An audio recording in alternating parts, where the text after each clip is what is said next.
Assalamualaikum warahmatullahi wabarakatuh. Selamat malam dan Om Swastiastu. Perkenalkan, nama saya Nikita Desitasari dengan NIM A321222041. Program Studi Pendidikan Pancasila dan Kewarganegaraan Universitas Tadulako. Di sini saya akan membacakan hasil diskusi pertemuan kelima pada mata kuliah Kriminologi yang berjudul Hubungan Rumah Tangga dan Kejahatan. Baik, langsung saja. Yang pertama, faktor sosial seperti apa yang memengaruhi KDRT? Jawabannya ada beberapa faktor. Salah satunya adalah faktor individu atau seseorang sulit mengendalikan emosi, dapat menyebabkan tindakan kekerasan. Dan ada faktor ketidaksetaraan ekonomi antara laki-laki dan perempuan, dapat menyebabkan perempuan lebih rentan kena KDRT.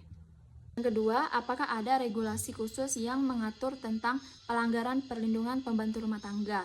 Mengingat banyak sekali kekerasan yang dilakukan oleh majikan luar negeri pada pembantu rumah tangga, dan belum ada regulasi terkait hal tersebut yang disahkan dalam prolegpos saat ini. Jawabannya, saat ini belum ada regulasi khusus yang mengatur perlindungan pembantu rumah tangga. Namun, ada beberapa yang mengatur perlindungan PRT, di antaranya Peraturan Menteri Ketenagakerjaan Nomor 2 Tahun 2015 mengatur hak dan kewajiban PRT dan majikan. Ada Undang-Undang Nomor 23 Tahun 2004 tentang penghapusan kekerasan dalam rumah tangga.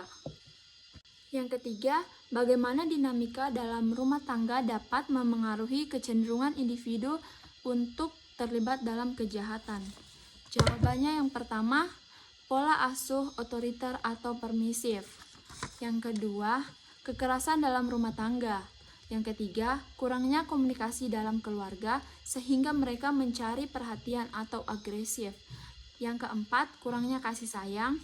Dan yang kelima, kurangnya stabilitas keluarga.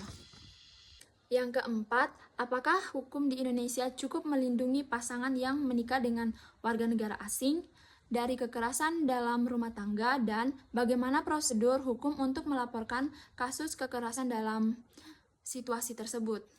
Jawabannya, dengan adanya Undang-Undang Nomor 23 Tahun 2004 tentang penghapusan kekerasan dalam rumah tangga, dan undang-undang ini berlaku untuk setiap orang yang melakukan KDRT di wilayah Indonesia tanpa memandang status kewarganegaraan. Ini berarti bahwa warga negara asing yang melakukan KDRT terhadap pasangannya yang warga negara Indonesia atau warga negara asing lainnya di Indonesia dapat diproses secara hukum. Adapun Undang-Undang Nomor 12 Tahun 2006 tentang Kewarganegaraan Indonesia yang melindungi hak perempuan dan anak dalam perkawinan campuran, termasuk dalam hak untuk mendapat perlindungan dari KDRT. Yang kelima, apakah pemerkosaan dalam rumah tangga dalam konteks ini merupakan suatu tindakan kejahatan? Karena jika menurut dalil agama sebagai pembenaran, yaitu dengan mengatakan bahwa kewajiban seorang istri adalah melayani suami. Nah, jawabannya, dalam hubungan seksual, persetujuan dari kedua belah pihak adalah hal yang mutlak dan dilakukan dengan dasar cinta.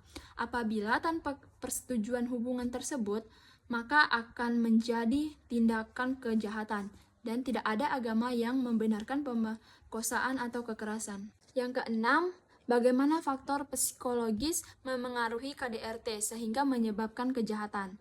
Jawaban yang pertama, yaitu masalah pengendalian emosi, di mana seseorang kesulitan dalam mengendalikan emosi dan emosi negatif. Yang kedua, stres yang berlebihan. Yang ketiga, gangguan kepribadian seperti anarkis. Itu yang menyebabkan adanya kejahatan.